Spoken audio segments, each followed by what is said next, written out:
आप सभी को मेरा नमस्कार। इससे पहले की वीडियो में हमने प्रगतिवाद पढ़ा था सारा, और आज जो हम टॉपिक स्टार्ट कर रहे हैं वो है प्रयोगवाद। लेकिन पढ़ने से पहले आपको मेरी वीडियो को लाइक और मेरे चैनल को सब्सक्राइब करना होगा। तो स्टार्ट करते हैं। प्रयोगवाद का जो आरंभ था वो प्रथम तार सप्तक से माना जाता है। जो कवि प्रथम तार सप्तक में थे उन्हें अज्ञेय राहु का अन्वेषी कहा था। प्रथम तार सप्तक 1943 में स्टार्ट हुआ था और उसमें ये सारे कवि थे। दूसरा तार सप्तक 51 में स्टार्ट हुआ था, उसमें ये सब कवि थे। ठीक है, नकेनवादी थे जो उन्होंने अपने नकेनवाद को ही असली प्रयोगवाद कहा था। तीनों बिहार के थे, नरेश मेहता, केसरी कुमार और नलिनी विलोचन शर्मा 56 में। तीसरा तार सप्तक 59 में था, ये सारे कवि थे उसमें। चौथा तार सप्तक जो था वो 79 में था और उसमें ये सारे कवि थे। ठीक है, तो तार सप्तक में प्रयोगवाद में जो सबसे मेन है हमारे जो माने जाते हैं वो अज्ञेय हैं। ठीक है, इनका पूरा नाम था हीरानंद सच्चिदानंद वात्स्यायन अज्ञेय। ठीक है, तो जो अज्ञेय जी का जन्म 1911 में और मृत्यु 87 में हुई थी। मनोवैज्ञानिक, अस्तित्ववादी, फोटोग्राफर थे। ये सारे इनके कविता संग्रह हैं, इतने सारे।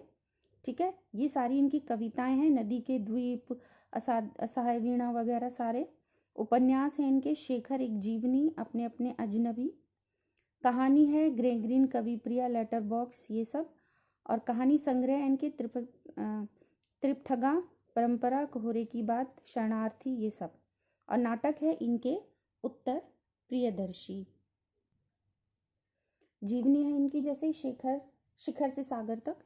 निबंध संग्रह है और यात्रा वृतांत इनका अरे यायावार याद रहेगा, एक बूंद सहसा उछली। पत्रिका थी प्रतीक और दीनमान। ये 2 वर्ष नजरबंद रहे थे और 4 वर्ष जेल में रहे थे, 30 से 36 तक। ऑल इंडिया रेडियो में नौकरी की थी, 43 से 46 तक सेना में नौकरी की थी। इनकी संपूर्ण कविताओं का संकलन सदानीरा है। काव्य सृजन इत्तेलम से स्टार्ट किया था। जैनेन्द्र के त्याग पर चंद्र के श्रीकाल का हिंदी में इन्होंने अनुवाद किया था। अज्ञेय का जो उपनाम था वो जेल में ही पड़ा था अज्ञेय, ये उपनाम इन्हें जैनेन्द्र ने दिया था। अज्ञेय की प्रवृत्ति जो थी वो यथार्थवादी थी। कहानियों की विशेषता थी कि व्यक्ति का आत्मसंघर्ष इन्होंने ज्यादा दिखाया है। काव्य का जो मूल स्वर है वो आस्था व जिजीविषा है। इन्होंने अपने जो कविता है, उपन्यास है, उसमें माता को वेदना को माता कहा है और अहम को पिता कहा है। अज्ञेय को नए नए प्रयोगों का कवि कहा जाता है। दूसरे सप्तक के बाद अज्ञेय का प्रयोगवाद जो था वो नेतृत्व खतरे में पड़ने लगा था, अतिशय व्यक्तिवादी विचारधारा के कारण। ये जो सब हैं, ये सब अज्ञेय के कहे हुए स्टेटमेंट है जो किसी ना किसी उपन्यास में उन्होंने कहे हैं, अक्सर एग्जाम में पूछ भी लिए जाते हैं। ठीक है, अरे यायावार याद रहेगा 1960 में रोम, बर्लिन, पेरिस आदि की यात्राओं का वर्णन है। आंगन के पार द्वार 3 खंडों में विभक्त है। अंतसलीला, चंद्रकांताशीला, असाय वीणा। असाध्य वीणा एक लंबी कविता है। श्रेष्ठ कविताओं में से एक चीनी लोक कथा टैमिंग ऑफ द हॉर्प को भारतीय परिवेश में इन्होंने प्रस्तुत किया है। नेक्स्ट इनका भगनदूत है जो कि पहला कविता संग्रह है। इत्तेलम 4 भागों में विभाजित है।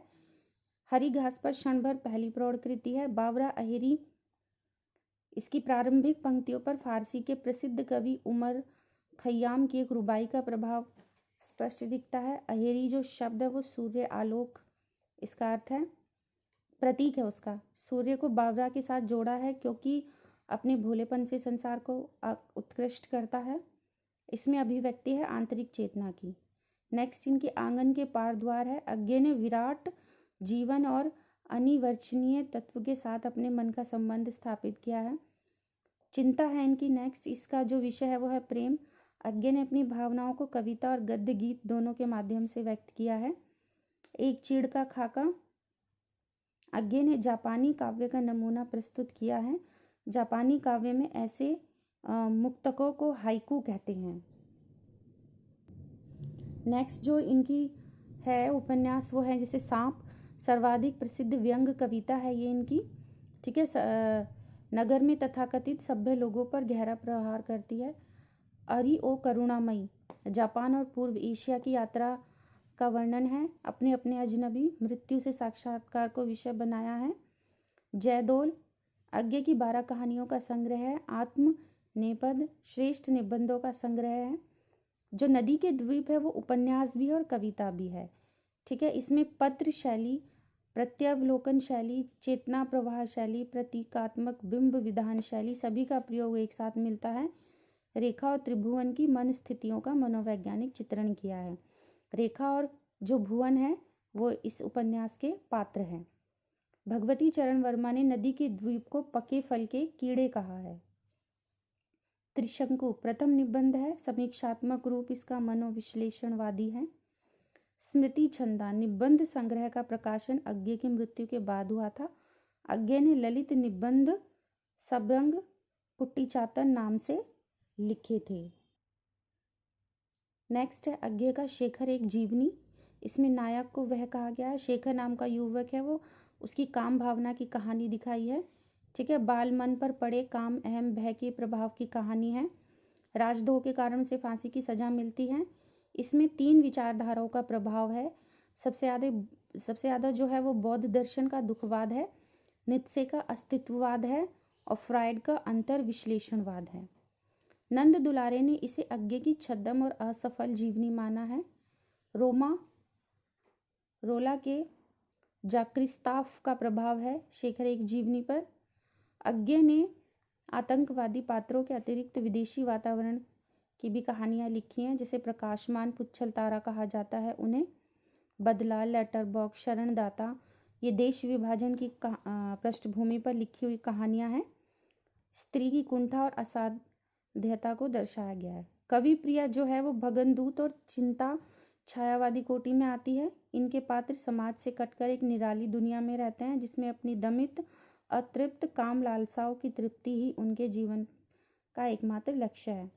आंगन के पार द्वार पर इन्हें साहित्य अकेडमी मिला था 64 में, और कितनी नावों में कितनी बार पर ज्ञानपीठ मिला था 67 में। ठीक है, विपथगा आधुनिक विश्व में होने वाले युद्धों के कारकों की खोज की गई है। इसमें साक्षात्कार संग्रहित है। ये अप्रोक्ष रचना क्यों और किन के बीच वत्सल फाउंडेशन साहित्यिक सांस्कृतिक संस्था की स्थापना अज्ञे ने की थी। ठीक है, कहानियाँ जो हैं कहा जाता है कि इनकी कहानियाँ फॉर्मूलों पर टिकी हुई होती हैं। इनकी पंक्ति है मौन भी अभिव्यंजना है, जितना तुम्हारा सच है उतना ही कहो। तो ये था अज्ञे जी के ऊपर सारी इन्फॉर्मेशन, उनके काव्य का एक छोटा सा संक्षिप्त रूप। तो अज्ञे जी पर आपको मेरी इन्फॉर्मेशन कैसी लगी हो आप भी मुझे कमेंट करके ज़रूर बताइएगा। ठीक है, तो मिलते हैं नेक्स्ट वीडियो में प्रयोगवाद के नेक्स्ट कवियों के साथ। तब तक आप मेरी वीडियो को लाइक और मेरे चैनल को सब्सक्राइब करते रहिए और अपने एग्ज़ाम की तैयारी करते रहिए, और कोविड-19 से सेफ रहिए, अपने आप को बचा कर रखिए। धन्यवाद।